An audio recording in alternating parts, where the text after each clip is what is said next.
Hello everybody, thanks for joining me. My name is Yaniv Haroety and I'm a publishing manager here at SuperSonic, the publishing solution by ironSource. Today we're going to talk about marketability. More specific, to kill or not to kill. How do you decide which games pass marketability? How do you decide which concept you want to invest more time and iterations into and which concept you just want to drop? So before we're going to dive into all the important details, I want to introduce you to our publishing division here at SuperSonic. First and foremost, you have the publishing managers. We are by your side at every step of the publishing process. From ideation all the way to global launch, we are there for you. Then we have the game design team and the motion teams who join into the mix the second your concept shows any a good indication of a hit. They're taking a very surgical part both in terms of in-game feedback and in terms of CPI test and marketability cracking. Next, we have the market research team who constantly share knowledge and insight about the market trends, what is working at the moment. And last, we have the self-serve publishing solution, which helps anybody who want to test their game do it by themselves on our platform. So, to talk a little bit about hyper-casual, just a quick overview. So as most of you know, the target audience for hyper-casual is basically everyone. We want everybody to be able to play the game, both from a young age all the way to an old age. Everybody needs to be able and want to play the game. So we don't want to focus on any specific, everybody should play the game. In terms of monetization, so 97% of the revenue that comes from hyper-casual games coming from ads. So this is very important to understand. Also, regarding the last one, which is user acquisition at scale. Most users that will come into your game, the hyper-casual games, are paid users. They're coming from user acquisition channels, not organic. This is why it's super important that the lifetime value of the user, the revenue that he's generating through ads, will be higher than the CPI. This will be the key for profitability and basically gain profit. So, if you look at the publishing funnel, I divided it into two steps, the left side and the right side. So if we're going to talk about the first step, initial testing, this is the process where, this is the point where we take the lean MVP that you developed and doing a CPI testing. We don't want the game to be too much heavy, just to save you time, so you'll develop it quickly. We're running a test on the game to see what is the CPI. If the game show good marketability or okay marketability power, then we're moving it to the second stage, which is the marketability test. Over there, we're doing more iterations in terms of CPI, and we're opening additional channels to see whether this game really have potential to becoming a marketability hit and an hyper-casual hit. So this is the first step, and this is the main core that we're going to talk about today. After you finish this is the point where you decide whether to kill it or not to kill it. Do we want to start iterating on the in-game and doing retention test and playtime, or do we want to kill it and start the process again throughout with a new concept? Then, of course, if the retention test also passed, we're moving into monetization. We're adding in-game ads, and we're starting to check what is the actual revenue, the lifetime value that the users are giving us. So, if we look at the network share of voice of hyper-casual, where do we buy users to our games? You can see that on iOS, 60% of the traffic comes from SDK networks, whether 40% comes from social networks. And to be specific, because we're going to talk a lot about Facebook in this presentation, so Facebook is taking 10% of the pie, and 10% of the users in hyper-casual in iOS on our network comes from Facebook. It's important to understand that because we're going to talk a lot about why we choose Facebook as our network for the first step of the testing, for the initial testing. So again, as I said, initial test. Why Facebook? So let's talk about what are the pros of Facebook. So first of all, super simple integration. So anybody can integrate Facebook SDK. It's very, very simple. We have all the instructions on our website. Anybody can do it. We never encounter any problems with that. So this is something that is very important for initial development phase. The second is self-attribution. Facebook provides its own attribution, so you don't need to implement any any attribution SDK out there. No need for any additional integration. Facebook is doing it for you. Third, Facebook is allow you to test your games with low budget, and fourth, fast learning. So what am I meaning? On a $40, $50 a day, you can get a good indication of the marketability power of your game. So you don't need to invest hundreds of dollars into your initial testing. You can do a quick test using Facebook. And fast learning also, after 2-3 days of low budget tests, you can get a good indication already whether this game is marketable or not. So those are the strong, very strength of Facebook, and this is why we choose it as the network for the initial testing. And last, Facebook are divided into multiple networks. When you run a campaign on Facebook, it runs both on Instagram and Facebook as social networks, and on Facebook audience network, which is an SDK network by Facebook. So on one campaign, we're testing both on social and on SDKs. So this is a good mix to see what is the indication, the marketability indication of the game across all networks. If we're looking at the cons, so the first one is campaign control. So Facebook is a kind of a black box for external users. You don't really know how the algorithm works. We do trust it, but once it's showing a bad marketability, for example, there's not a lot we can do to try and improve it. So this is in terms of campaign control. The second is Facebook highly affected by competition and seasonality. So we're seeing that once you have a lot of tests or a high season in the year, I don't know, for example, the holiday season in December, CPIs really increasing. And we're also seeing by competition, when more networks and more publishing houses tests on Facebook, then the CPI starts to increase. So this is also something that it's very important to notice, and we're going to talk about it a lot in this presentation, how to deal with that. Last, Facebook is a small user acquisition channel when you want to scale the game. So as you saw in the pie, it's only 10% of the total users for hyper-casual, at least in iOS. So when you want to scale it, Facebook is not as big, but this is okay for us for the initial testing. So as long as we're testing on low budget and fast learning, we are good to go with Facebook. So the first thing that we want to keep tabs when we're testing on Facebook is the fluctuating metrics of Facebook. So as I said, Facebook highly affected by seasonality and trends. So you can see over here in the graphs, the CPM and the CPI we saw on our platform this year from February till September. Because we test thousands of games a month, then we have the ability to get this huge amount of data and taking it into graphs and metrics like that. And we're also, of course, sharing it with our partners so they will know when and what to expect from the Facebook test. So if you look at the graph, the right graph of the CPI, for example, on February, the average CPI we saw across our platform, and I'm talking about all the tests that we're running, was 47 cents. And in comparison to that, if you look at September, the average CPI was 82 cents. So this is mind-blowing when you try to understand what is a good marketability potential, what was a good marketability potential in February, and what is a good marketability potential now in September.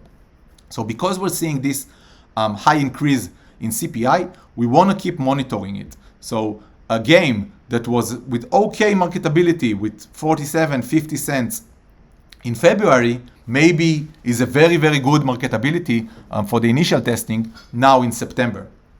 So those are, this is something that you really need to pay attention to. We're of course sharing it with our partners. So it's important to get this value information and know what to expect from your tests.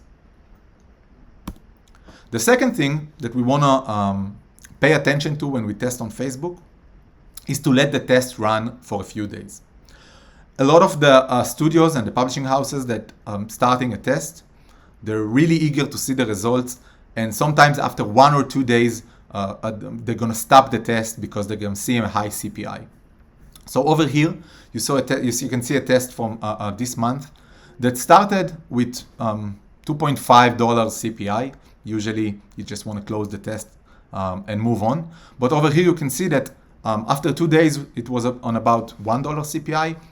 And on day 4, 5, and day 6, it ended up with 52 cents, which, as you can see, as you saw in the previous graph, it's an okay marketability during this peak time of the year.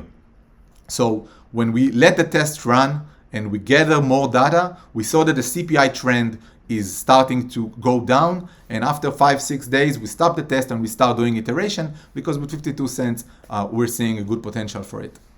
But it's important to understand, and this is what takes us to the example over here. So draw the line 3D. Draw the line 3D is a massive hit we released earlier this year. On the initial testing that we did on mid-December last year, right on the holiday season, we saw a CPI of, I think, 82, over the 80 cents, which with the CPI trend over there, it says, oh, it's a bit high, and we wanted to kill it. But together with the developer and the studio, we talked with them, and we decided that we should wait a bit before we kill it, and maybe try it again once the peak season is finishing. And as you can see, 1 month later, we started another test with the same creatives. The initial test results on day 3 showed 38 cents, and on day 6 it reached as low as 21 cents. So this is crazy in terms of marketability. A game that we didn't want to keep going with and iterate on, but on day 6 show 21 cents on the second test. This marketability of the game allowed us to really scale the game and generate millions of dollars in profit, just because we just let it go and believed in it and tested it on after the peak season finished. So what happens if we see an okay CPI? How can we know whether okay, so if we have 20 cents, of course we want to move forward. But what if we have the medium CPI, something mediocre? How do we know any additional details and any additional indication for a good marketability?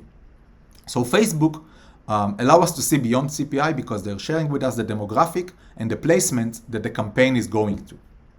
So let's start with the placement. As we said, Facebook is targeting both Facebook and Instagram, and FAN, the Facebook Audience Network. We want to see high percentages of Instagram and Facebook, because Instagram and Facebook are social networks with millions of active users. So buying an impression over there is pretty cheap. So if the Facebook algorithm, when it's running the campaign, is being able to get good users from those networks, it means that the game is marketable. It means that it's easily finding good users that will download and install your game. So if we're seeing, for us, 80-90% Facebook and Instagram is what we prefer to see. So this is the cheaper placement, and this is why it's easier to scale. It shows a good indication that on scale, it will be good. If all the users goes to audience network, and sometimes it happens, you see 100% in FAN, then it means Facebook algorithm couldn't find user on Facebook and Instagram, and this can be the extra info that will allow us to understand, okay, the marketability, the CPI is medium, but the placements are not so good, so maybe we should drop it. The next super important data points that Facebook is sharing is the age and gender distribution. So let's start with gender. Women. We prefer to see high percentages of women. 60 to 70% is what we prefer to see. And this is because hyper-casual crowd is bigger on women are big percentages of the hyper-casual players. We're seeing more and more women playing hyper-casual games, and this is also why you can see that the female related games with female characters and themes are staying so long on the top charts and showing amazing metrics and states. So we want to see more than 50% women. When we reach 60-70% is what we prefer. In terms of age split, we prefer the younger side of the scale. So anywhere between the first three all the way to 34, those are the age groups that we want to see playing our games. If we're going to see a lot of mature players, then it means that the marketability may be problematic here, because most of the users that playing hyper casual and most of the users on the SDK networks and on social networks come from those age groups. So again, to summarize what we saw here, we prefer to see that the campaign ran on Facebook and Instagram and less on audience network. We want to see more women, and we prefer the younger age groups from the charts. When you have a medium CPI and you want to decide whether to give this another try or to kill it, those two metrics over here can be key for you.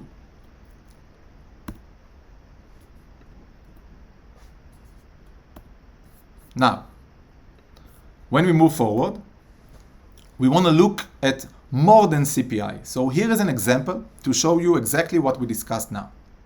So this is a game we tested earlier this year. You can see that on the initial test, CPI was 27 cents for the initial test. It's a great result. It reached as low as 20 cents when we iterated it. But if you see the audience network, the audience breakdown, you can see that it didn't show promising marketability potential. You can see that 95% of the users are male, and you can see that the age group that download the game are mature. You can see almost no one from the up to 34 age. So this means that the game is being played by a mature male. So this is something that is problematic, and it's exactly the opposite from the audience that we aim to see. And as a result, you can see that once we scale the game, the CPI jumped to $1. So we were afraid because of this age and gender distribution, but we gave it a shot anyway because of the low CPI. But the second we started scaling, the CPI dropped all the way to the CPI rose to higher than $1, and we had to drop the game because the marketability was not good. So it was able to find a small group of mature men that liked the game really much and downloaded it, so that's why it got a low CPI. But the second we scaled it, it couldn't find any good users, and the CPI jumped. So here's a good indication of a game that on the beginning showing promising potential, but when scaling, stop. Another example that we can see over here, Stacky Dash, one of the massive hits we released last year. You can see the demographic breakdown of the game from the initial test. This is exactly what we want to see when we look at demographic for the first time. 65% women, and most of the users come from young age groups. So when we saw this, we knew we had to iterate the game. This game came from us from another publisher who stopped working on it, probably maybe didn't believe in it. But when it comes to us, the CPI, as you can see here, was about 60 cents, which was a bit high for that time of the year. But because of the good demographic breakdown, we believed in it, we iterated it, and with 2 iterations, we reached all the way to 20 cents. Stacky Dash became a massive hit who generates hundreds of thousands and millions of dollars in profit, and still rocking the top charts. And it's a great indication of where we get the extra mile from the demographics and the breakdown and the CPI is not all, and it gives us the leap of faith to iterate the game, even though it's not really showing the actual great marketability at first. Now, so the game showed good marketability and we moved forward with it, but what happens if the game shows okay marketability? Before we invest more time into iterations of the game, we want to be sure that the game have the marketability power and potential. So in order to deeper evaluate the marketability power, to gather more information on the game marketability potential, we test the game on additional channels. So once we finish with Facebook and we have a good indication or an okay indication that the game has potential, we're taking it and testing it on other social networks and SDK, because we want to see how it behaves on different platforms. So as it says, social and SDK can sometimes behave differently. So if a game is showing good potential on social network, it may not behave so good on SDK. And this is why before we invest more, we want to test it first on SDK networks and other social networks as well. So another important thing to understand is, of course, we want to get as much data as possible to understand the full marketability potential, but to understand the actual full marketability power of the game is only when you global launch it. Only once you scale the game on multiple networks, you'll be able to see what is the real potential of the game, but we want to reach there with the maximum indication that we can. And this is why we're doing all the steps, and this is why we're going to talk about the second step that we're doing. So, social networks. Of course, they're trendy. They're classic hyper-casual games. As we said, the younger audience and the women, they're staying a lot in social networks. So when we want to test how the game behaves a little bit more on other social networks, we go to those networks. Of course, they're very trendy and they can give good indication. And with similar to Facebook, they're having pretty fast learning, which allow us to quickly understand how it performs on those networks as well. Second, we're going into the ironSource network. ironSource is the leading SDK channel for hyper-casual for any game, but it have high percentages of traffic for hyper-casual. And this is why we developed an internal solution that allow us to do a quick marketability test on ironSource. Sometimes testing on SDKs can take longer because the learning is longer. You need to develop more unique placement and stuff like that. But over here internally, we developed a system. We're testing it at the moment that allow us to do quick tests on ironSource and get the and understand the potential of the game also on SDK networks, because as we said, 60% of the user acquisition comes from SDK networks. Another thing that is super important on the test on ironSource is that we don't test by CPI. On ironSource, we understand what is the IPM. And the IPM installs per mil is taking us how many views turning into install. So this is not changing regardless of trends and seasonality, because even if the CPI, the average CPI will jump, the IPM won't be affected. Yes, when you actually buy the user, you're going to pay more. But the IPM shows the line of what is the marketability of the game regardless of CPI trends. So this is also a very, very strong indication whether the game will be marketable or not. So when we want to summarize the presentation, what are the key takeaways that you should take from this presentation? First and foremost, Facebook is a great tool for initial marketability testing. We chose it for a reason. It is all the advantages that we discussed. Facebook can, at the end, give you a good indication, an okay indication to whether this game has good potential or not. Two things that we want to notice on Facebook besides the CPI. One, what is the platform CPI, CPM trends? We're sharing it with our partners. Try to get this information from your partner or come to us. This is super important to understand what is the current average CPI, to know whether your CPI is low or high relatively to the average. Second, let the test run not for 2-3 days, let it run longer and watch for the CPI trends. If it's stable for 3 days, no problem. But if you see that it's starting to go down from the beginning, let it run and watch what is the CPI that it's ending with. It's super important. Now, once the game shows okay potential, test it on other network. You want to improve the certainty that your game will have the marketability potential. So don't invest too much at the beginning, but if you saw even an okay marketability, test it on other networks to increase the certainty. And last, as we said, the full potential is hard to predict. Following our methodology, we can predict in almost all cases what will be the actual market power of your concept. So we're doing everything we can to know everything before we're scaling the game. And in almost all cases, we're seeing it work once we scale. So, thank you very much for joining me, everybody. It was a pleasure hosting you here. And if you have any questions, please, let's go to the chat and answer them. Thank you.